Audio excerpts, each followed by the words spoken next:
క్రీస్తునందు చేరువచ్చినటువంటి ప్రియులైన దేవుని పిల్లలందరికీ యేసుక్రీస్తు వారి పరిశుద్ధమైన నామములో నా ప్రత్యేకమైన వందనాలు తెలియజేస్తా ఉన్నాను. ఈరోజు ఈ కూడికను ఏర్పాటు చేసినటువంటి కోటి గారి కుటుంబ సభ్యులందరికీ నా ప్రత్యేకమైన వందనాలు తెలియజేస్తా ఉన్నా. ఈరోజు మిల్కీ పుట్టినరోజు సందర్భంగా ఈ యొక్క కూడికను ఏర్పాటు చేయడం అనేది జరిగింది కనుక ఈ పుట్టినరోజు సందర్భంగా కొన్ని ప్రాముఖ్యమైనటువంటి సంగతులను దేవుని గ్రంథంలో నుంచి మనం పరిశోధనతో తెలుసుకుందాం. ముందుగా సామెతల గ్రంథము 16వ అధ్యాయము 20వ వచనం. సామెతల గ్రంథము, ఉపదేశమునకు చెవియొగ్గువాడు మేలునందును, యెహోవాను ఆశ్రయించువాడు ధన్యుడు. వాక్యం వింటే మేలుంది అని గ్రంథం మనకి స్పష్టంగా తెలియజేస్తూ ఉంది. ప్రియమైన దేవుని వారలారా, కనుక మేలుకరమైనటువంటి సువార్త విత్తబడుతున్నప్పుడు చాలా జాగ్రత్తగా వినాలి మనం. ఎందుకంటే వింటే మేలుంది, వినకపోతే కీడుంది అనేది మీరు ఆలోచించాలి. కనుక దాన్ని మనసులో పెట్టుకొని కొన్ని సంగతులు మనం జాగ్రత్తగా నేర్చుకుందాం. తండ్రి అయినటువంటి దేవుడు ఈ సృష్టిని కలగజేసి ఈ ప్రకృతిలో మానవులకు అవసరమైనవన్నీ కూడా మానవుడి కంటే ముందుగా సిద్ధపరిచినట్టుగా గ్రంథం మనకు తెలియజేస్తూ ఉంది. ఆదికాండం 1-2 అధ్యాయాలు మనం చదవగలిగితే, మరి దేవుడు మానవుని కొరకు ఇవన్నీ ఎందుకొరకు సిద్ధపరిచాడు అని బైబిల్ని అడిగితే బైబిల్ అంటుంది కదా, సిద్ధపరచినవి అన్నీ కూడా మానవుని కొరకే, దేవుని కొరకు కాదు. సూర్యుడు ఉదయిస్తుంది దేవుని కొరకు కాదు, మానవుని కొరకు. వర్షం పడుతుంది మానవుని కొరకే. గాలి వస్తుంది మానవుని కొరకే. ప్రకృతిలో ఉన్న సకల జీవరాశులు కావచ్చు, ప్రకృతిలో ఉన్నటువంటి సర్వము పనిచేస్తుంది ఈ ప్రకృతిలో బ్రతుకుతున్నటువంటి మనుషుల కొరకే అని బైబిల్ చెప్తా ఉంది. బ్రతుకుతున్నటువంటి మనకు అది అర్థం కావాలి. మరి సర్వమును కలగచేసినటువంటి దేవుడు, కలగచేయబడినటువంటి ప్రతి వస్తువుకి పని ఉంది అని బైబిల్ చెప్తా ఉంది. ఇప్పుడు చదువుకున్న సామెతల గ్రంథం 16వ అధ్యాయం 4వ వచనంలో యెహోవా అంటే తండ్రి ప్రతి వస్తువును దాని పని నిమిత్తము కలగచేశాడు. సూర్యుని ఎందుకు చేశాడు అని అడిగితే మనకు ఆన్సర్ ఉంది, అవునా? భూమిని ఎందుకు చేశాడు అంటే ఒక ఆన్సర్ ఉంది. ఈ ప్రకృతి గురించి వద్దు, ఈ మందిరం గురించి మనం ఆలోచిస్తే ఫ్యాన్లు ఎందుకు అని అడిగితే గాలి కొరకు ఏర్పాటు చేశారండి అని చెప్తాం. ఈ లైట్లు ఎందుకంటే వెలుగు కొరకు ఏర్పాటు చేశామని చెప్తాం, అవునా? ఈ చైర్స్ ఎందుకంటే కూర్చోవడం కానీ మాట్లాడుతున్నాం. అంటే ఈ వస్తువులన్నీ ఎందుకు మనం సమకూర్చుకున్నాం ఈ మందిరంలోనంటే వాటితో పని ఉంది కాబట్టి ఇవన్నీ సమకూర్చుకున్నాం.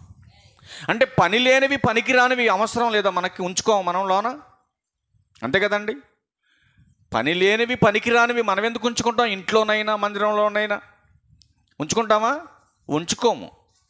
కనుక ఈ ప్రకృతిలో సమస్తము కూడా దేవుడు దేని కొరకు కలగజేశాడంటే పని కొరకు కలగజేశాడు అని మనకు అర్థమవుతుంది కదండి. అర్థమవుతుందా? ఇప్పుడు మన దగ్గరికి వెళ్దాం. ప్రకృతి దేనికోసం కలగజేశాడో ఒక క్లారిటీ మనందరికీ ఉంది. మందిరానికి వస్తున్న వారికి ఒకవేళ లేకపోతే తెలుసుకోండి. నీ కొరకే పనిచేస్తుంది ప్రకృతి. కనుక ఆ ప్రకృతిలో కలగజేయబడినటువంటి నీవు మరి దేనికోసం కలగజేయబడ్డావో, దేని కొరకు నువ్వు పని చేయాలో, దేనికోసం నువ్వు బ్రతకాలో, దేని కొరకు నువ్వు ఈ కాలాన్ని ముగించేసుకోవాలో నీకు అర్థం కావాలి. 100వ కీర్తన 3వ వచనం దగ్గరికి వెళ్తే అక్కడ కీర్తనకారుడు ఒక ప్రాముఖ్యమైనటువంటి సంగతిని సమాజానికి చెబుతున్నాడు. యెహోవాయే దేవుడని తెలుసుకోవాలి. ఆయనే మనలను పుట్టించెను, మనము ఆయన వారము, మనము ఆయన ప్రజలము, ఆయన మేపు గొర్రెలము అన్నాడు. మన పుట్టుకకు కారణం ఎవరని బైబిల్ చెప్తా ఉంది. ఇప్పుడు చెప్పండి, మన పుట్టుకకు కారణం ఎవరు? దేవుడు అని క్లారిటీగా చెప్తుంది బైబిల్. అది స్త్రీ అయినా పురుషుడైనా పుట్టుటకు కారణం దేవుడు. 127వ కీర్తన 3వ వచనం దగ్గరికి వెళ్దాం. కుమారులు యెహోవా అనుగ్రహించు స్వాస్యము. ఈ వాక్య భావం అర్థం కానటువంటి వారు ఏమనుకున్నారంటే కొడుకులు అంటే పురుషులు మాత్రమే దేవుడిస్తాడు, మరి స్త్రీలందరూ దయ్యం ఇస్తుందా? చాలామందికి దాని భావం అర్థం కాలేదండి. గర్భఫలము దేవుడిచ్చు బహుమానము అని బైబిల్ చెప్తా ఉంది. మీకు చూపిస్తాను నేను. దేవుడు ఎవరెవరిని ఇస్తున్నాడో, ఎలా పుడుతున్నారో, పుట్టిన వారి వలన ఎలాంటి పని చేయించమన్నాడో ఈరోజు మనకు అది అర్థం కాక మనం బ్రతుకుతున్నాం ఈ భూమి మీద. కనుక నువ్వైనా నేనైనా పుట్టింది దేవుని వలనని బైబిల్ చెప్తా ఉంది. కనుక ఇక్కడ మరలా ఏం మాట్లాడుతున్నాడు కీర్తనకారుడు అంటే, గర్భఫలము ఆయన ఇచ్చు బహుమానమే అని మాట్లాడుతూ మొదటి లైన్లో లాస్ట్లో అంటున్నాడు కదా, ఆయన స్వాస్యము అన్నాడు. స్వాస్యం అంటే సొత్తు. అంటే మీకు ఇస్తున్నటువంటి పిల్లలు పురుషులు కావచ్చు, స్త్రీలు కావచ్చు, ఇస్తున్నటువంటి సంతానం దేవుని సొత్తు, దేవుని సొత్తు అని బైబిల్ చెప్తా ఉంది. సొత్తు అనే పదానికి ఆయన అక్కడ ఏం మాట్లాడుతున్నాడో జాగ్రత్తగా మీరు చూడగలిగితే, యెహెజ్కేలు గ్రంథం 16వ అధ్యాయం సందర్భం యెరూషలేము గురించి అయినా పోలిక మాత్రం తన పిల్లలను వర్ణించి మాట్లాడుతున్నాడు. ఈ పదంలో ఉన్నటువంటి భావం మనకు అర్థం కావాలి. యెహెజ్కేలు గ్రంథం 16వ అధ్యాయం 20-21 వచనంలో, మరియు నీవు నాకు కనిన కుమారులను కుమార్తెలను, ఏమంటున్నాడు దేవుడు, మీరు నాకు కనినటువంటి కుమార్తెలు కుమారులు ఎవరి కోసం కన్నావు? ఎవరి కోసం కన్నావు? దేవుడు క్వశ్చన్ చేస్తున్నాడు. నీవు నాకు కనినటువంటి కుమారులు కుమార్తెలను చూడండి, ఆ బొమ్మలు మింగివేయున్నట్లు వాటి పేరట వారిని వధించితివి, నీ జారత్వము చాలకపోయినని నా పిల్లలు, అండర్లైన్ చేసుకోండి, నా పిల్లలను వధించి వాటికి ప్రతిష్ఠించి అప్పగించితివి. జాగ్రత్తగా వినాలి, 2 మాటలు చెప్పాడు. నీవు నాకు కనిన పిల్లలు, రెండవది నువ్వు కన్నటువంటి పిల్లలు నా పిల్లలు అంటున్నాడు దేవుడు. అర్థమవుతుందండి? గర్భఫలం ఇచ్చేది ఎవరు? దేవుడు. ఇచ్చినటువంటి గర్భఫలాన్ని దేవుడు ఏమంటున్నాడు? నా సొత్తిది, నా పిల్లలు, నా కొరకే మీరు కన్నారు. మీరు కనటానికి నేను ఇస్తే మీరు కన్నారు. మరి నేనిస్తే మీరు కన్నటువంటి బిడ్డల్ని మరి నా కొరకే పెంచాలి కదా. మరి పెంచుతున్నారా? నా బిడ్డల్ని నా కొరకే పెంచమని మీకు ఇస్తున్నాను. మరి ఇస్తున్నటువంటి నేను వాళ్ళని ఎలా పెంచాలో కూడా చెబుతున్నాను మీకు. మరి పెంచుతున్నారా? మీరు ఆలోచించండి. మరి దేవుడిచ్చినటువంటి పిల్లల్ని దేవుని కొరకు పెంచుతున్నారా? మీరు ఆలోచించండి. దేవుడిచ్చిన పిల్లల్ని, ఇప్పుడు టెంట్ సామాను దగ్గర ఫంక్షన్కి సామాన్ తెచ్చుకుంటాం మనం. తెచ్చుకునేటప్పుడు ఏమని తెచ్చుకుంటాం మనం? రెంటకు తీసుకెళ్తామని తెచ్చుకుంటాం మనం. 1 రోజు 2 రోజులు ఉంచుకొని తర్వాత ఏం చేస్తాం? తర్వాత వాటిని ఎలా తీసుకొచ్చామో మరలా తీసుకెళ్ళి అలాగే అప్పచెప్తాం వాటిని అన్నీ. అంతేనా?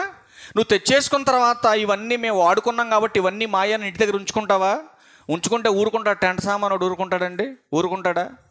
ఏమంటాడు వచ్చి? నా రెంట కట్టు, నా సామాన్ తెచ్చి ఇంటి దగ్గర ఇట్టు అంటాడు. అంటాడా లేదా? ఇప్పుడు కొద్ది కాలం ఉండిపోవటానికి దేవుడు నీకు సంతానాన్ని ఇచ్చాడు. ఇచ్చినటువంటి దేవుడు అంటున్నాడు కదా, నాయన నీకు ఇచ్చినటువంటి గర్భఫలాలు మీ సొత్తు కాదు, నా సొత్తు అంటున్నాడు దేవుడు.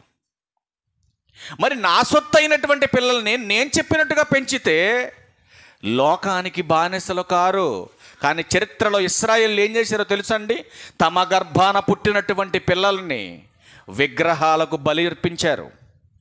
కన్న బిడ్డల్ని వాళ్ళ చేతులతోనే ఒక జంతువుని బలించినట్టుగా బలిచ్చారండి చరిత్రలో. నేటి సమాజంలో కూడా అలాంటి దౌర్భాగ్యం లేకపోలేదు. ఒక తల్లి కూతురిని బలించింది తెలంగాణ రాష్ట్రంలో, పట్టుకున్నారు పోలీసులు వాళ్ళని. మరొక ప్రాంతంలో బలి ఇవ్వటానికి సిద్ధం చేశారు, తీసుకెళ్ళి కూతుర్ని, 16 ఏళ్ల కూతుర్ని బలి ఇవ్వటానికి రెడీ చేశారు. వెంటనే పట్టుకున్నారు, సీసీ కెమెరా ఫుటేజ్ ద్వారా పట్టుకున్నారు వాళ్ళని. తన కన్న కూతురిని బలిస్తే ఏం వరిస్తుంది వాళ్ళకి? ఏంటి లాభం? ఏం వరికిద్ది దానివల్ల? అది ఒక మూఢత్వం, జ్ఞానం లేకపోవటం, మూర్ఖపు చర్య అది. కన్న బిడ్డల్ని బలిస్తే ఏదో లాభం వస్తుందని ఎవడో మూర్ఖుడు చెప్పినటువంటి మాటలు విని కన్న బిడ్డలను కూడా చంపుకునే దౌర్భాగ్యపు తల్లులు లేకపోలేదు. నువ్వు ఒక్కడివి మాత్రమే దేవుని కోసం ఫలించాలని ఈ ప్రకృతిలో నిన్ను ఏర్పాటు చేసుకొని తన బిడ్డను నీ గర్భానిచ్చి నీ గర్భాన మోయమని, ఆ గర్భాన మోసినటువంటి బిడ్డ భూమి మీదకి వచ్చేసిన తర్వాత నీ గర్భంలో నుంచి బయటకు వచ్చాక వాడిని ఎలా పెంచితే ప్రయోజకుడు అవుతాడో, ఎలా పెంచితే ఆయన పని కోసం వాడబడతాడో. 127వ కీర్తన 4వ వచనం చూడండి ఒకసారి ఏమన్నాడు అక్కడ. 127వ కీర్తన 4వ వచనం, యవ్వన కాలమందు పుట్టినటువంటి కుమారులు బలవంతుని చేతిలో బాణముల వంటి వారు కావాలి. ఎలా ఉండాలంట పిల్లలు? యవ్వన కాలమందు దేవుని చేతిలో బలమైన బాణముల వంటి వారుగా ఉండాలి. అంటే యవ్వన కాలం వచ్చేసరికి వాడు ఒక సాధనముగా తయారైపోవాలి. మరి యవ్వన కాలంలో వాడు దేవుని పనిలో ఒక సాధనంగా వాడబడాలంటే బాల్యములో వాడికి వాక్యాన్ని నేర్పాలి. మరి నేర్పిస్తున్నారండి? మరి నేర్పించకపోతే చెడిపోతారని చెప్పాడు కదా దేవుడు, చెప్పాడా లేదా? కనుక మరి బలవంతుని చేతిలో బాణముల వంటి వారుగా మీ పిల్లలు ఉండాలంటే అపోస్తుడైన పౌలు గారు చెబుతున్న మాట చూడండి జాగ్రత్తగా. బలవంతుని చేతిలో బాణముల వంటి వారుగా మీ బిడ్డలు ఉండాలంటే మీ బిడ్డల్ని ఎలా పెంచమన్నాడో చూడండి. ఎఫెసీయులకు రాసిన పత్రిక 6వ అధ్యాయం 4వ వచనం, తండ్రులారా మీ పిల్లలకు కోపము రేపక ప్రభు యొక్క శిక్షలో బోధలో వారిని పెంచండి. చెప్పాడా? ఎంత క్లారిటీగా ఉందండి ఈ పదం. ప్రభు యొక్క శిక్షలో బోధలో వారిని పెంచాలి. పెంచినటువంటి వాడి ప్రవర్తన, నేర్పినటువంటి వాడి యొక్క స్థితి, వాడు పెరిగి పెద్దవాడైనా కూడా ఆ స్థితి నుంచి కోల్పోడు అనే చక్కటి మాట సొలొమోను గారు మాట్లాడుతున్నాడు. 22వ సామెతల గ్రంథం 22వ అధ్యాయము 6వ వచనం చూడండి. అక్కడ ఏమంటున్నాడు? ప్రభు యొక్క శిక్షలో బోధలో పెంచాలి, నా బాలుడు నడవలసినటువంటి త్రోవను వాడికి నేర్పాలి. అక్కడేమన్నాడు? పెంచమన్నాడు. ఇక్కడేమంటున్నాడు? నేర్పించమంటున్నాడు. పెంచాలి, నేర్పించాలి. ఇప్పుడు నువ్వు పెంచటం సరిగా లేదనుకోండి, దేవుడు చెప్పినట్టుగా నేర్పించలేదనుకోండి సరిగా, వాడి జీవితం పాడవుదా? మీరు చెప్పాలి జాగ్రత్తగా. మొదటి మాట ఏం చెప్పాడు? గర్భఫలం నా స్వాస్యం, నా సొత్తు అయినటువంటి పిల్లల్ని నా పనిలో బలవంతులుగా మీరు తయారు చేయాలి, తల్లిగా తండ్రిగా. మరి బలవంతులుగా ఉండాలంటే నా యొక్క శిక్షలో బోధలో వారిని పెంచాలి, నా మార్గాన్ని వాడికి నేర్పించాలి అని దేవుడు చక్కటి క్లారిటీ ఇచ్చాడు. ప్రియమైన దేవుని వారలారా, మరి ఇంత క్లారిటీ ఇచ్చినటువంటి దేవుడు ఏమంటున్నాడంటే, ఇదిగో ప్రకృతిలో ఇన్ని కలగజేశాను, నేను కలగచేయబడినటువంటి ఇన్ని వాటిల్లో నేను సంతోషపడలేదు, కేవలము నిన్ను చూసి సంతోషపడుతున్నాను అంటున్నాడు దేవుడు. ఏంటండి ఈ ప్రకృతిలో ఉన్నటువంటి సకల జీవరాశులను చూస్తే కలగనటువంటి ఆనందం మనిషిని చూస్తే ఎందుకు కలుగుతుంది దేవునికి అనంటే, దేవుడు అంటున్నాడు, నాయనా ఇదిగో వృక్షఫలం నీకు, భూఫలం నీకు, పక్షుల ఫలాలు నీకు, కానీ గర్భఫలమైనటువంటి మీరు నాకు ప్రథమ ఫలం అంటున్నాడు దేవుడు. గర్భఫలమైన మీరు నాకు ప్రథమ ఫలం. ఎందుకు తండ్రి ప్రథమ ఫలంగా మమ్మల్ని ఇష్టపడుతున్నావంటే, ఆయన ఎందుకు ఏం మాట్లాడుతున్నా ఒకసారి యాకోబు గారు రాసిన పత్రిక 1వ అధ్యాయం 18వ వచనం చూద్దాం ప్రియులారా. ఆయన తాను సృష్టించిన వాటిలో మనమే ప్రథమ ఫలముగా ఉండునట్లు సత్యవాక్యము వలన మనలను తన సంకల్పం ప్రకారం కన్నాడు. జాగ్రత్తగా మీరు వినాలి ఈ మాటలు. ఎలాగన్నాడు? ఒక సంకల్పం ఉంది దేవునికి. సంకల్పం అంటే ఉద్దేశం.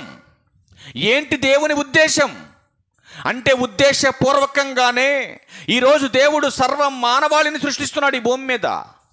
ఇలా నేను ఎందుకు పుట్టాను అని నువ్వు అడిగితే దేవుడు అంటున్నాడు, నువ్వు ఇలా పుట్టాలనే దేవుడి యొక్క నిర్ణయమై ఉంది. ఒకడు నల్లగా, ఒకడు తెల్లగా, ఒకడు పొట్టిగా, ఒకడు పొడుగ్గా, ఒకడు కుంటివాడిగా, ఒకడు గుడ్డివాడిగా ఎందుకు పుడుతున్నాడు? అది దేవుని సంకల్పం.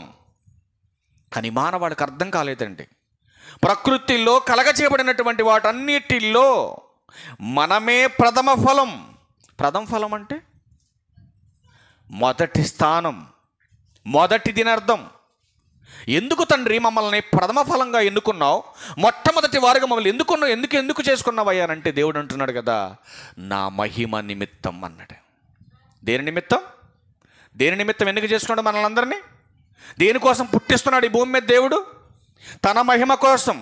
చూద్దాం ఒకసారి యెషయా గ్రంథం 43వ అధ్యాయం 7వ వచనం, నా మహిమ నిమిత్తం నేను సృజించిన వారిని నా నామం పెట్టబడిన వారందరిని తెప్పించుము, నేనే వారిని కలగజేసి తిని వారిని పుట్టించిన వాడను నేనే అంటున్నాడు దేవుడు. దేవా దేనికోసం పుట్టించావని అంటే దేవుడు అంటున్నాడు, నా మహిమ కొరకు నిన్ను పుట్టించుకున్నాను ఈ భూమి మీద. ఎలా పుట్టించాడు? ఇదిగో స్త్రీనిగా, ఇదిగో పురుషునిగా పుట్టించాను ఈ భూమి మీద. మరి మహిమ ఎలా వస్తుంది దేవునికి? దేవుని మహిమ కోసమే మనమందరం కూడా పుట్టాం. దేవుని మహిమ కోసమే మనమందరం కూడా ప్రథమ ఫలంగా ఏర్పాటు చేయబడ్డాం. మరి దేవునికి మహిమ ఎలా వస్తుంది? అది ఆలోచించాలి మనం. దేవునికి మహిమ ఎలా వస్తుంది? యోహాను సువార్త 17వ అధ్యాయం 4వ వచనం. దేవునికి మహిమ ఎలా వస్తుందో చూడండి. యేసుక్రీస్తు ప్రభువారు భూమి మీదకి వచ్చినప్పుడు ఆయన దేవుణ్ణి ఎలా మహిమపరిచాడో చూడండి. చేయుటకు నీవు నాకిచ్చిన పని నేను సంపూర్ణముగా నెరవేర్చి భూమి మీద నిన్ను మహిమపరచితిని. నీవలే నావలే శరీరధారిగా పుట్టాడు యేసుక్రీస్తు ప్రభువారు. శరీరధారిగా పుట్టినటువంటి యేసుక్రీస్తు వారు ఏ క్రియలు సంపూర్తి చేసి తండ్రిని మహిమపరిచాడు అంటే పని చేయకుండా దేవుణ్ణి మనం మహిమపరచలేం. మరి ఏ పని చేస్తే దేవునికి మహిమ వస్తుంది? సత్క్రియలా చెత్త క్రియలా? ఏ క్రియలు చేస్తే దేవునికి మహిమ వస్తుంది క్రైస్తవుడుగా? ఎఫెసీయులకు రాసిన పత్రిక 2వ అధ్యాయం 10వ వచనం. ఏ క్రియలు చేస్తే దేవునికి మహిమ వస్తుందో చూడండి. మరియు వాటి యందు మనము నడుచుకొనవలెనని దేవుడు ముందుగా సిద్ధపరచిన సత్క్రియలు చేయుటకై మనము క్రీస్తు యేసునందు సృష్టింపబడిన వారై ఆయన చేసిన పని అయి ఉన్నాం మనం. చూసారండి ఎంత క్లారిటీ చెప్తున్నాడో. దేనికోసం పుట్టాం, దేని కొరకు బ్రతకమంటున్నాడు దేవుడు అంటే దేవుడు చెబుతున్నటువంటి మాటలు చూడండి జాగ్రత్తగా. ఇదిగో నాయన, నా కుమారుడు ఈ భూమి మీదకి వచ్చినప్పుడు ఇదిగో నా పని పూర్తి చేశాడు, నా పని చేస్తున్నాడు, మహిమపరిచాడు. మరి ఆయన పని చేయకుండా ఆయనకు మహిమ ఎలా వస్తుందండి? మీరు ఆలోచించండి. ఆయన పని చేస్తేనే ఆయనకు మహిమ వస్తుంది. మరి ఆయన మహిమపరిచేటటువంటి క్రియలు సంఘముగా మనం చేయాలి. సంఘంగా మనం చేయాలి. చేస్తేనే ఆయనకు మహిమ వస్తుంది. ఏం చేస్తే మహిమ వస్తుందని బైబిల్ చెప్తా ఉంది? సత్క్రియలు చేయాలి. సత్క్రియలు అంటే ఏంటి? ఆత్మఫలాలు. సత్క్రియలు అంటే ఏంటి? ఆత్మఫలాలు. అవి చేయాలి నువ్వు, అవి కలిగి ఉండాలి నువ్వు. అవి కలిగి లేకుండా ఈరోజు దేవుని పనిని పక్కన పెట్టి, దేవుని ఆలోచన లేకుండా, అసలు ఎందుకు దేవుడు నన్ను పుట్టించాడో అన్న ఆలోచన అవగాహన లేకుండా ఈరోజు అందరూ కూడా, క్రైస్తవులైన వారందరూ కూడా ఏం చేస్తున్నారో మీరు చూడగలిగితే, ఫిలిప్పీయులకు రాసిన పత్రిక 2వ అధ్యాయం. పని చేస్తే మహిమ వస్తుందని దేవుడు చెబుతున్నాడు. మరి పని చేయకుండా క్రీస్తును ధరించిన క్రైస్తవులు ఏం చేస్తున్నారు చూడండి. ఫిలిప్పీయులకు రాసిన పత్రిక 2వ అధ్యాయం 21వ వచనం చూడండి. అందరూ ఎవరందరూ? వీళ్ళు సంఘములోకి వచ్చిన వారందరూ తమ సొంత కార్యములనే చూసుకొనుచున్నారు కానీ యేసుక్రీస్తు కార్యములను చూడరు. ఏ కార్యాలు చేశాడు యేసుక్రీస్తు ప్రభువారు ఈ భూమి మీదకి వచ్చినప్పుడు? సత్క్రియలు. నేడు సంఘానికి ఉందా ఈ యొక్క ఆలోచన? మీరు ఆలోచించండి. యేసుక్రీస్తు వారు చేసిన సత్క్రియ ఏంటండి? నశించిపోతున్నటువంటి ఈ సమాజాన్ని తన వాక్కు చేత బ్రతికించడమే ఆయన చేసినటువంటి గొప్ప పని. అందుకే చెడిపోతున్నటువంటి సమాజాన్ని తిరిగి బ్రతికించాలంటే యేసుక్రీస్తు వారు సంఘానికి అప్పచెప్పినటువంటి పని ఈరోజు సంఘమా మీరు చేయాలి. చెడిపోయిన ఈ సమాజాన్ని తిరిగి బ్రతికించాలంటే బైబిల్ బోధలో మీ బిడ్డలను పెంచాలి, మీ బిడ్డలకు నేర్పించాలి. నేర్పించకుండా బిడ్డలకి జ్ఞానం తెలియదండి. అందుకే ఒక మంచి మాట చెప్పాడండి తల్లుల గురించి బైబిల్లో. చూద్దాం ఒకసారి. సామెతల గ్రంథం 6వ అధ్యాయం తీయండి ఒకసారి. 20వ వచనం 2వ లైను. నా కుమారుడా, నీ తండ్రి ఆజ్ఞను గైకొనుము, నీ తల్లి ఉపదేశమును త్రోసివేయకము అంటున్నాడు. అంటే తల్లి ఏం చేయాలండి? మొదటి ఉపదేశకురాలు తల్లే కుటుంబంలో. అవునా? మొదటి అసలు తల్లి, క్రైస్తవ కుటుంబంలో తొలి ఉపదేశకులు ఎవరనంటే తండ్రి, తల్లి. కానీ సందర్భాన్ని బట్టి మనం జాగ్రత్తగా ఆలోచన చేయగలిగితే బిడ్డ తండ్రితో ఎక్కువ ఉంటాడా, తల్లితో ఎక్కువ ఉంటాడా? ఏమ్మా చెప్పాలి. తండ్రితో ఎక్కువ ఉంటాడా, తల్లితో ఎక్కువ ఉంటాడా? ఆడబిడ్డైనా మగబిడ్డైనా ఎక్కువగా తల్లితోనే ఉంటుంది. కనుక తల్లి బిడ్డకి ఏం చేయాలి? బోధ చేయాలి. బోధ చేస్తేనే బ్రతుకు బాగుంటుంది బిడ్డది. తల్లి ఏమి నేర్పుతుంది తెలుసా అండి? పుట్టగానే బిడ్డలు పుట్టగానే తల్లి, ఈమె నీ మేనత్త, ఈమె నీ మేనమామ, ఈయన చిన్నాన్న, ఈయన చిన్నమ్మ, ఇదిగో అన్న, ఇదిగో వదిన, ఇదిగో బావ, ఇదిగో నాయనమ్మ, ఇదిగో తాతయ్య అని నేర్పుద్దా? ఖచ్చితంగా నేర్పుద్ది. మరి ఇవన్నీ నేర్పిస్తున్నటువంటి నీవు నీ బిడ్డకి వాటితో పాటు ఇంకేం నేర్పించాలి? వాక్యం నేర్పించాలి.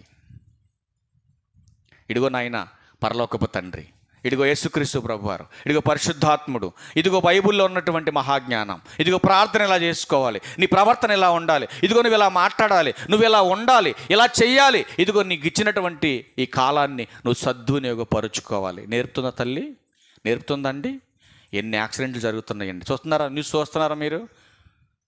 న్యూస్ చూడండి, మీ బతుకులన్న మారితే. ఎందుకు ఆ పనికి మాలిన సీరియల్ చూసుకొని నీకు కొంప నువ్వు పెట్టుకుంటావు? నువ్వు మీ జీవితాలు ఎందుకు పాడు చేసుకున్న సీరియల్స్ చూసి? మీరు ఏంటి వాటి వల్ల ఒరిగేది? మీకు బయట సమాజంలో ఏం జరుగుతుందో అది చూడండి, మీ బతుకులు మారతాయి, భక్తి పెరుగుద్ది. మీ బిడ్డలు అందుకే చెబుతున్నా, ప్రభు యొక్క శిక్షలో బోధలో పెంచితే వాడి బతుకు బాగుంటుంది, వాడి బ్రతుకు బాగుంటుందండి. వాడు ఎక్కడికి వెళ్ళినా ఇదే సామెతల గ్రంథంలో చెప్పాడండి, చాలా మంచి మాట చెప్పాడు సొలొమోను గారు. ఒకసారి 1వ అధ్యాయం దగ్గరికి రండి.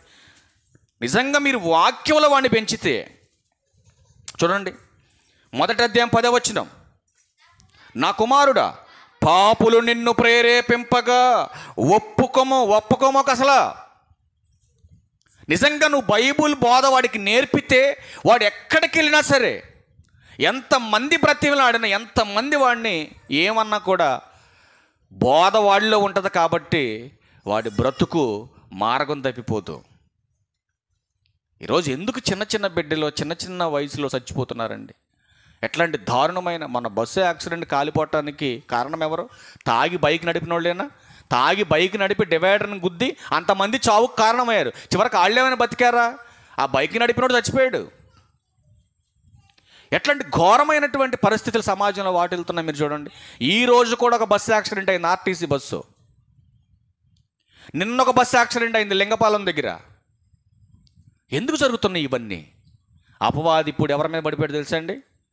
మొన్నటిదాకా సంఘాల మీద పడ్డాడు, అంతకుముందేమో బయట ఉన్నటువంటి సమాజం మీద పడ్డాడు, ఇప్పుడు ఎవరి మీద పడ్డాడు? బస్సు డ్రైవర్ల మీద పడ్డాడు. బస్సు డ్రైవర్లే కదా, అనేక మంది డ్రైవర్లు మార్చాడు. ఏదో ఒక రకంగా దేవుని వైపుకి వెళ్లకుండా ముందుగానే నిన్ను చంపేయాలాడు. ఆ టార్గెట్ అదే. ఇక ఏదో ఒక రకంగా నీ మైండ్ మార్చేయాలి, నిన్ను డైవర్ట్ చేసేసి నిన్ను చంపాలి. అందుకే చెబుతున్నాడు దేవుడు, చాలా జాగ్రత్త చెబుతున్నాడు, మీ పిల్లల్ని ప్రభు యొక్క శిక్షలో బోధలో మీరు పెంచితే వాడు ఎక్కడున్నా కూడా వాడి బిహేవియర్ బాగుంటుంది. లేదంటే రాత్రి యాక్సిడెంట్ అయినోడు చచ్చిపోతారు. దేవుడు చెప్పాడండి ప్రసంగి గ్రంథం 7వ అధ్యాయం 17వ వచనం చూడండి, ఎంత బాగుందో చూడండి. అసలు ఆ మాట ఎన్నిసార్లు చదువుకున్నా కూడా చాలా బాగుందండి ఆ మాట. ఏమన్నాడు చూడండి, ఏమన్నా అసలు అధికంగా దుర్మార్గ పనులు ఎవరు చేస్తాడు చెప్పండి? వాక్య జ్ఞానం తెలిసినోడా తెలియనోడా? జాగ్రత్తగా వినాలి. అధికంగా దుర్మార్గ పనులు ఎవడు చేస్తాడు? వాక్యము తెలియనివాడు చేస్తాడు. ఎందుకు చేస్తాడు? వాడు దేవుడు లేడనుకొని బుద్ధిహీనుడు అయిపోయాడు. దేవుడు లేడనుకొని బుద్ధిహీనుడు అయ్యాడు కనుక వాడు అధికంగా దుర్మార్గ పనులు చేస్తాడు. అలాంటి అధికంగా దుర్మార్గ పనులు చేసేవాడు ఎంతకాలం బ్రతుకుడని బైబిల్లో ఉంది చెప్పండి, చదవండి ఒకసారి. అధికముగా దుర్మార్గ పనులు చేయకము, బుద్ధిహీనంగా తిరగొద్దు, నీ కాలమునకు ముందుగా నీ వేళ చనిపోదువు. ఎడ చచ్చిపోతావయ్యా నువ్వు? నీకు ఒక కాలం ఇచ్చాడు దేవుడు, ఆ కాలం ముగిసే వరకు నువ్వు పని చేయాలి. సామెతల గ్రంథం తీయండి ఒకసారి, 13వ అధ్యాయం 20వ వచనం. జ్ఞానుల సహవాసము చేయువాడు జ్ఞానము గలవాడగును, మూర్ఖుల సహవాసం చేయువాడు చెడిపోవును అన్నాడు. మనం సహవాసం చేసేటప్పుడు, స్నేహం చేసేటప్పుడు కూడా ఎవరితో చేస్తున్నామో, ఎందుకు చేస్తున్నామో జాగ్రత్తగా తెలిసి చేయాలి మనం. లేదంటే నీ కొంప ముంచుతాడు. అది స్త్రీ అయినా పురుషుడైనా నువ్వు చేసేటటువంటి సహవాసం ఎవరితో చేస్తున్నావో తెలుసుకొని చేయాలి సహవాసం.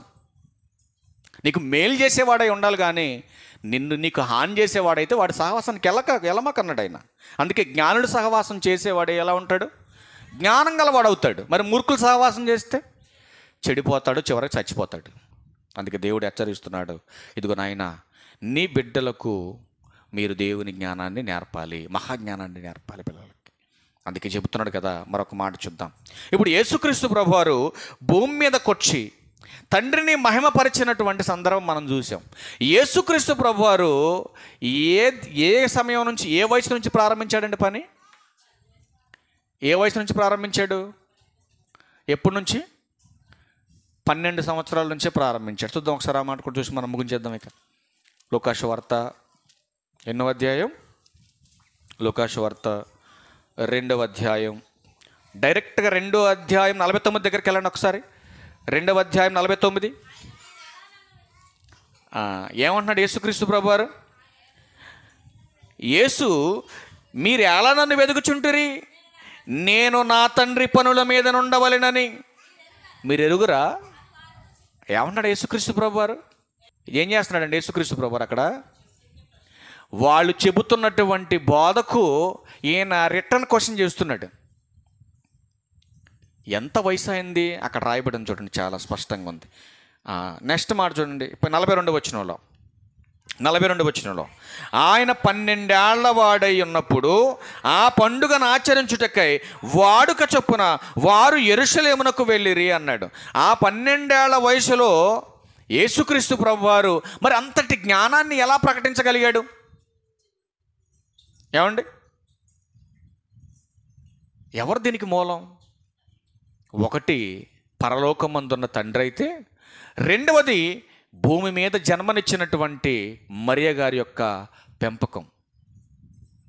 కానీ చాలామందికి అర్థం కాని విషయం ఏంటంటే, యేసుక్రీస్తు ప్రభువారు అంత గొప్పగా మనకు కనపడటానికి కారణం పరలోక తండ్రి ఒక స్థానం అయితే, రెండవదిగా ఆయన ఈ పెరిగినటువంటి స్థితి. అందుకే ఈ అధ్యాయం లాస్ట్ మాటలో ఒక మాట చెప్పారు చూడండి, యేసు జ్ఞానమందును, జాగ్రత్తగా వినండి, యేసు జ్ఞానమందును, వయసునందును, దేవుని దయ్యందును, మనుషుల దయ్యందును వర్ధిల్లుచుండెను. వర్ధిల్లటం అంటే ఎందులో వర్ధిల్లటం? ప్రాపర్టీ పలుకుబడిలో కాదు. మరి ఎందులో వర్ధిల్లాడు? ఒకటి జ్ఞానం, రెండవది వయసు. ఒకటి జ్ఞానం, రెండవది వయసు. ఈ రెండిట్లో పర్ఫెక్ట్గా ఉన్నాడు కాబట్టే ఒకటి దేవుని దయ వచ్చింది, రెండవది మనుషుల దయ వచ్చింది. ఇప్పుడు వయసు సరిగా లేదనుకోండి, మనుషుల దయ వస్తుందా? మీరు ఆలోచించండి. జ్ఞానం సరిగా లేకపోతే దేవుని దయ రాదు. వయసు సరిగా లేదనుకోండి, మనుషుల దయ రాదు. ఇప్పుడు వయసు అనే సందర్భం వచ్చేసరికి ఏ వయసులో కరెక్ట్గా ఉండాలి పిల్లోళ్ళు? బాల్యంలో ఎక్కడైనా తిరగవచ్చు, ఎవరితోనైనా మాట్లాడచ్చు, ఏదైనా చెప్పొచ్చు. మరి యవ్వనానికి వచ్చాక ఆ ఇంటికి వెళ్ళనిస్తారా? అమ్మ మాట్లాడినిస్తారా? అందరితో మాట్లాడినివ్వరు. అన్నీ చేయొచ్చా బాల్యంలో? యవ్వనంలో చేయకూడదు. ఇప్పుడు ఇవన్నీ సక్రమంగా ఉండాలి మన బిడ్డ అంటే మనం ఎప్పుడు నేర్పాలి? ఇవన్నీ బాల్యంలో నేర్పాలి. అవన్నీ నేర్పుకోకుండా కొద్ది యవ్వన కాలం వచ్చేసరికి, చిన్నప్పటి నుంచి నేర్పకుండా కొద్దిగా యవ్వన కాలం వచ్చిన తర్వాత అమ్మ వాళ్ళ ఇంటికి వెళ్ళమాకు అన్నమనుకోండి, చిన్నప్పటి నుంచి పెరిగింది ఆడ వాళ్ళ ఇంటికాడే. ఇప్పుడు వెళ్ళొద్దన్నాం అనుకోండి, ఏమంటుంది బిడ్డ? ఏమంటుంది? కోపం వస్తుంది ఖచ్చితంగా. ఆ కోపం రాకుండా ఉండాలంటే మనం ఏం చేయాలి? మొదటి నుంచే మనం వాళ్ళకి నేర్పవలసినవి నేర్పుకుంటూ రావాలి. అలా నేర్పకుండా మనకు నచ్చినట్టుగా మనం పెంచేసుకొని మన బిడ్డలు గొప్పవాళ్ళు అవ్వాలంటే ఎలా అవుతారండి? మనకి చరిత్రలో ఒక గొప్ప తల్లి కనపడుతుంది. ఎవరా తల్లి? బిడ్డని దేవునికి సమర్పించేసింది. లేరని ఒకప్పుడు ఏడ్చింది.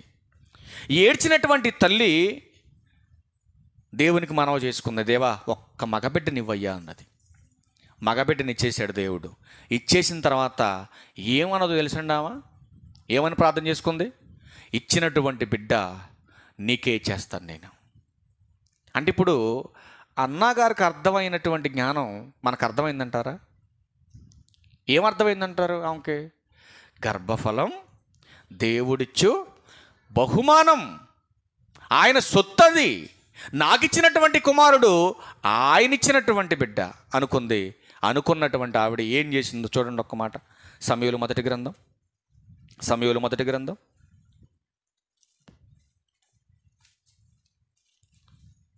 సమూయేలు మొదటి గ్రంథం 2వ అధ్యాయం 26 దగ్గరికి వెళ్దాం డైరెక్ట్గా. బాలుడగు సమూయేలు ఇంకను ఎదుగుచు యెహోవా దయందును మనుషుల దయందును వర్ధిల్లుచుండెను. ఇక్కడ కూడా ఏం కనపడింది మనకి? వర్ధిల్లినట్టుగా కనపడుతుంది. ఎలా వర్ధిల్లాడు ఈయన కూడా? దేవుని దయ, మనుషుల దయ. ఇతను ఇంతగా వర్ధిల్లడానికి ఇతనిలో ఉన్నటువంటి క్వాలిటీ ఏంటని మనం చూస్తే 18వ వచనం, బాలుడైన సమూయేలు నారతో వేయబడినటువంటి ఎపోదు ధరించుకొని యెహోవాకు పరిచర్య చేయుచుండెను. ఎప్పుడు మొదలుపెట్టాడు ఈయన పని? బాలుడుగా ఉన్నప్పుడే పని ప్రారంభించాడు. మరి బాలుడుగా ఉన్నప్పుడే పని ప్రారంభిస్తే ఇప్పుడు వర్ధిల్లుతారా వర్ధిల్లరా? మీరు చెప్పండి మీ పిల్లలు. అక్కడ యేసువారు బాల్యం నుంచి ప్రారంభించాడు పని, దేవుని పని, కాబట్టి ఆయన వర్ధిల్లాడు. ఇప్పుడు సమూయేలు గారు కూడా బాల్యం నుంచి మొదలుపెట్టాడు దేవుని పని. మరి వర్ధిల్లాడా వర్ధిల్లలేదా? ఖచ్చితంగా వర్ధిల్లాడు. మరి ఇప్పుడు మన పిల్లలు వర్ధిల్లాలంటే మనం ఏం చేయాలి? ఇప్పుడు చెప్పండి, ఏం చేయాలి మనం? యెషయా గ్రంథం 49వ అధ్యాయం 15వ వచనం. నేడు మన పిల్లలు ఎందుకు వర్ధిల్లలేకపోతున్నారో చూడండి ఏమంటున్నాడు. స్త్రీ తన గర్భమున పుట్టినటువంటి బిడ్డను కరుణింపకుండా తన చంటి పిల్లడు మరచున వారైనా మరచుదురు కానీ నేను నిన్ను మరువను అని దేవుడు చెప్తున్నాడు. ఏమండి, మర్చిపోతారని చెప్పాడా మర్చిపోరని చెప్పాడు ఈ మాట? అప్పటికే మర్చిపోయారు వాళ్ళు ఇశ్రాయేలీయులు. చరిత్రలో కూడా ఇంకా ఎక్కువ అవుతారని దేవుడు ఈ సందర్భాన్ని తెలియజేశాడు. ఏమంటున్నాడు ఇక్కడ? స్త్రీ తన గర్భమున పుట్టినటువంటి బిడ్డను కరుణింపకుండా అంటే అర్థం ఏంటి? జాలి దయ లేకుండా తన బిడ్డను విడిచిపెడుతుందా తల్లి? మర్చిపోతుందా తల్లి? మీరు ఆలోచించండి. అసలు 9 మాసాలు మోసినటువంటి తల్లి, 9 నెలలు మోసినటువంటి తల్లి తన బిడ్డ పట్ల జాలి దయ కరుణ లేకుండా ఎందుకండి బిడ్డను తన చేతులారా చంపుకుంటుంది? ఎందుకండి విడిచిపెడుతుంది బిడ్డని? మీరు ఆలోచించండి. ఒక తల్లి అండి ఒక హాస్పిటల్ ముందు వదిలిపెట్టిపోయిందండి. 3 ఏళ్ళు ఉంటాయి పిల్లకి. సుమన్ టీవీ వాళ్ళు ఇంటర్వ్యూ చేస్తున్నారు, చూసారా? అది చూసారమ్మా? చూస్తారు, ఎందుకు చూడరు? బ్రహ్మాండం చూస్తారు మీరు, మంచివాడు కదా. ఏమండి, ఆ పిల్లని అడుగుతుంటే పలానా అని చెప్తుంది. ఆ చిన్న బుడ్డది, అది ఎంత 3 ఏళ్ళు ఉంటుంది దానికి. ఎందుకంటే తల్లికి అడ్డొచ్చేసారు పిల్లలు. ఇక ఇంకెందుకు పిల్లలతో పనే ఉంది? లేనోళ్ళే లేక ఎడుతున్నారు, ఉన్నోళ్ళే పెంచడం చేతగాక ఏడుతున్నారు. అందుకే యేసుప్రభు వారు అన్నాడు, మీరు ఎందుకమ్మా నన్ను చూసి ఏడుస్తారు? ఎందుకు నా కోసం ఎందుకు ఏడుతున్నారు మీరు? నా కోసం ఏడవకండి. మీరు నా కోసం ఏడవద్దు, మీ కోసం ఏడవండి, మీ బిడ్డల కోసం ఏడవండి. అదే ప్రభువారు అన్నాడు, నా కోసం ఏడవద్దు, నేను చనిపోతాను, 3వ రోజు లేపుతాను, వెళ్ళిపోతాను. నేను మీ బిడ్డలు సక్రమంగా దేవుని బోధలో పెరగకపోతే, దేవుని యందు భయభక్తులు కలిగి లేకపోతే, వారు చనిపోతే నరకానికి వెళ్ళిపోతారు. వాళ్ళు బ్రతుకున్నప్పుడు వాళ్ళ ప్రవర్తన బాగాలేకపోతే సమాజం అంతా చీ అంటుంది. సమాజం అంతా చీ అంటే ఆ నిందల అవమానాలకు మీకు ఏడుపు వస్తుందమ్మా అని చెప్పి యేసుప్రభు వారు చెప్పాడు. మీకోసం, మీ బిడ్డల కోసం ఏడవండి అమ్మా, నా కోసం ఏడవకండి మీరు అన్నాడు. మనం ఇన్ని చెప్పినా, ఎంత తెలిసినా, సోషల్ మీడియాలో ఎన్నో మనం చూస్తున్నా కొన్ని సందర్భాల్లోనండి బైబిల్లో దేవుడు చెప్పిన మాటలు ఏమీ బాగుండి. ఒక చూడండి, పిల్లలను నరికి చంపినటువంటి తల్లి. ఇదిగో చూడండి ఎక్కడ జరిగింది? ఇది మేడ్చల్లో జరిగింది, హైదరాబాద్లో జరిగింది. 2 మగపిల్లలు ఎంత చక్కగా ఉన్నారు చూడండి. ఇంకొకటి చూపిస్తా చూడండి, ఇక్కడ చూడండి. ఇదొక ఘోరం. ఇది చిన్న వయసులో సరే ప్రభు యొక్క శిక్షలో బోధలో కనుక మనం పెంచకపోతే ఏం చేశారు ఇక్కడ? ఘోరం. సినిమా చూసి చిన్నారిని చంపిన బాలుడు. ఏ సినిమా? నేరాలు ఘోరాలు కాదండి, సిఐడి వస్తుంది కదండి టీవీలో, సిఐడి. కొంతమందికి తెలియకపోతే ఇంక ధన్యులు మీరు, వాళ్ళు చూసారు దాన్ని గట్ట. ఆ ప్రోగ్రాంలు చూసి అంటే ఎలా హత్య చేయాలి, ఎలా తప్పించుకోవాలని దాంట్లో కొన్ని మెలకువలు నేర్పారు వాళ్ళు. దాంట్లో ఆ ఇన్వెస్టిగేషన్ ఫాలో అవుతున్నాడు పిల్లోడు. ఒక 15-20 రోజుల నుంచి ఫాలో అయ్యి చంపేశాడు ఒక మనిషిని. ఎవరిని చంపాడు? ఒక బాలుడు, ఒక చిన్నారిని చంపాడు. ఇంకొకటి చూడండి, ఇక్కడేంటి? భర్తతో సుఖం దొరక్క కన్న బిడ్డల్ని చంపిన తల్లి. చూడండి, వాళ్ళు ఏదైనా చక్కగా ఉన్నారు పిల్లలు, 2 మగ పిల్లలే. భర్తతో సుఖం దొరక్క 2 బిడ్డలు చంపుకోవటం ఏంటండి? ఇంకొక స్త్రీని చూపిస్తా చూడండి. 19 రోజులు పసికందు నోట్లో రాయిబెట్టి ఏం చేసిందండి? పెదాలకు ఏడ్చిద్దామని చెప్పి పెవిస్టిక్ పూసి అడవిలో పడేసిన తల్లి. పిల్ల ఆడకుండా పెవిస్టిక్ రాసింది పెదాలకి. ఎంత ఘోరంగా ఉన్నారండి వీళ్ళంతా. ఇదిగో మరొక తల్లి రాజస్థాన్లో జరిగిందండి. ప్రియుడు మాట విని బిడ్డను చంపిన తల్లి. ఇప్పుడు చూపించిన అన్ని తల్లులేనా తండ్రులా? తల్లులే. వచ్చే ముందు చర్చ చేస్తే మొత్తం తల్లుల లిస్టు వచ్చింది. అందులో ఎక్కడో ఒకటి వచ్చింది పురుషుడిది. మొత్తం తల్లులే వచ్చినాయి. బిడ్డలు చంపుకున్నారు వీళ్ళు. అందుకే దేవుడు ముందే రాయించాడండి బైబిల్లో. ఏమన్నాడు? వాళ్ళు చదవండి ఆ మాట ఒకసారి. యెషయా గ్రంథం, తన గర్భమున పుట్టినటువంటి బిడ్డను కరుణింపకుండా తన చంటి పిల్లలు మర్చిపోతుందా అంటే ఖచ్చితంగా మర్చిపోతుందని దేవుడు చెప్పాడు. మర్చిపోతే ఖచ్చితంగా. ఎందుకంటే సమాజంలో జరుగుతుంది అలాగా. దేనికోసం మర్చిపోతుంది?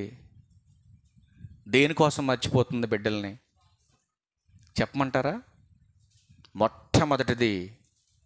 మొట్టమొదటిది సెల్ ఫోను, రెండవది టీవీ సీరియల్స్, మూడవది అక్రమ సంబంధం.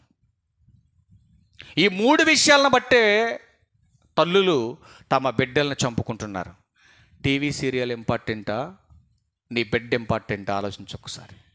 ఈ ఎపిసోడ్ ఈరోజు మిస్ అయితే రేపొద్దున దొరుకుద్ది, లేదా మరొక నెలకు దొరుకుతుంది ఆ ఎపిసోడ్. నీకు కావాలంటే, నీకు పోయే కాలం వచ్చి చూస్తానంటే. కానీ నీ బిడ్డ పోతే నీకు భర్తనిచ్చింది ఎందుకు? నీకు భార్యనిచ్చింది ఎందుకు? నీకు సంతానాన్ని ఇచ్చింది ఎందుకు? కుటుంబ వ్యవస్థను కట్టింది ఎందుకు? నీకు నచ్చినట్టుగా బరితెగించి తిరగటానికి కాదే కుటుంబాన్ని ఇచ్చింది. నీకు భర్తనిచ్చాక వేరొకరితో నీకేంటి పని?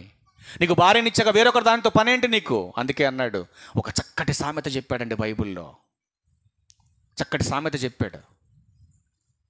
వడిలో నిప్పులు వేసుకుంటే వడి కాలకుండా ఉంటుందా? పాదాలు చెప్పులు లేకుండా నిప్పుల మీద నడిస్తే కమలకుంటుందా? పొరుగువాని భార్యను కూడువాడు కూడా అలాగే సర్వనాశనమగునన్నాడు బైబిల్లో. యేసుక్రీస్తు ప్రభువారు అయితే ఇంకా కఠినంగా చెప్పాడు, చూస్తేనే పోతావు అన్నాడు. అంతే. మోహపు చూపుతో వేరొకడి భార్యను కానీ వేరొక స్త్రీని కానీ నువ్వు చూసావా, నువ్వు చస్తావరయ్యా అన్నాడు యేసుక్రీస్తు ప్రభువారు. మరి దేవుడు చెబుతున్నటువంటి మాట సాక్షాత్తు చెప్పినట్టు జరుగుతుంది సమాజంలో. అందుకే దేవుని చిత్తాన్ని ఎరిగి పనిచేసి ఆయన కృపకు పాత్రలుగా ఉన్న వారిని మాత్రమే ఉంచుతాడు కొంతకాలం. నీకు నచ్చినట్టుగా మందిరానికి వచ్చి నీకు నచ్చినట్టుగా లోకంలో బ్రతికేసి ఇక్కడికి వచ్చి భక్తి అనే ముసుగు ధరించుకొని నువ్వు బ్రతికితే మాత్రం అసలు నిన్ను ఎంతకాలం ఉంచడు భూమి మీద. అందుకే చెప్పాడు, ఉంటే చల్లగైనా ఉండు లేదా వెచ్చగైనా ఉండు. నులివెచ్చగా ఉన్నావా ఉంచడం ఇంకా నిన్ను. అందుకే లెక్కలు పూర్తి చేయడానికి దేవుడు ఇవన్నీ పూర్తి చేస్తున్నాడు అందరి విషయాల్లో. అందుకే దేవుడు చక్కటి మాటను తెలియజేస్తున్నాడు. నీ కుటుంబం నిత్యము క్షేమంగా ఉండాలంటే, నీ కుటుంబం నిత్యము ఆశీర్వదింపబడాలి, దీవించబడాలంటే ఒక్కటే దీనికి మూలం. దేవుని యందు భయము భక్తి కలిగి ఆయన మార్గంలో ఆయన మాట వింటూ ఆయనకు కృపకు మనం పాత్రుడుగా మనం లోనై మనం బ్రతకగలిగినప్పుడు ఆయన కృప మన కుటుంబానికి, మన భార్యకు, మన బిడ్డలకు, మన ఆస్తికి, మన ప్రాపర్టీకి అన్నిటికీ ఒకనాడు యోబు గారికి ఉన్నట్టుగా ఒక మంచి ప్రొటెక్షన్ దేవుడు మన కుటుంబానికి కలిగిస్తాడు. 128 కీర్తన మొత్తం అదే ఉంది ప్రియులారా. మీరు ఆలోచించండి. మీ వరకే కాదు, మీరు నీతిగా ఉంటే అది ఆ నీతి ద్వారా మీ పిల్లలకి, ఆ నీతి ద్వారా ఆవల పిల్లలకి, పిల్లల తరాలు మీ కుటుంబానికి ఆశీర్వాదం దేవుడు ఉచితంగా ఇస్తానంటున్నాడు. ఎందుకు? నువ్వు దేవుని యందు భయం భక్తి కలిగి ఉంటే. దీనికి నువ్వు పెట్టుబడి ఏం పెట్టక్కర్లేదు. దీనికేమో నువ్వేమీ తీసుకొచ్చి ఆయనకి ఇవ్వనక్కర్లేదు. నువ్వు చేయవలసింది ఒక్కటే, దేవుని యందు భయం భక్తి కలిగి ఉండి మీ పిల్లలను కూడా ప్రభు యొక్క శిక్షలో బోధలో మనం పెంచగలిగినప్పుడు దేవుడు ఖచ్చితంగా మిమ్మును మీ కుటుంబాన్ని నిత్యము దీవించి ఆస్వాదిస్తాడని లేఖనం హెచ్చరిస్తూ ఉంది. ఇప్పుడు చెప్పండి, గర్భఫలం ఎవరి కొరకు? దేవుని కొరకేనా? గర్భఫలం దేవుని కొరకు కాబట్టి మరి దేవుని కొరకు మనం పెంచుదాం. మరి మన బిడ్డల్ని పెంచాలి. పెంచితేనే కొంతకాలం ఒలివ మొక్కల వలె వాళ్ళు ఉంటారు.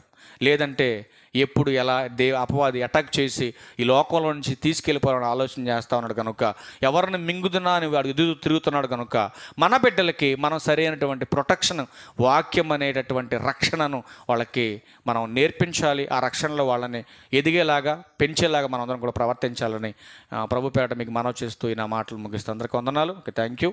తలల వంచండి, చిన్న ప్రార్థన చేసుకొని కేక్ కటింగ్ కార్యక్రమంలోకి వెళ్దాం.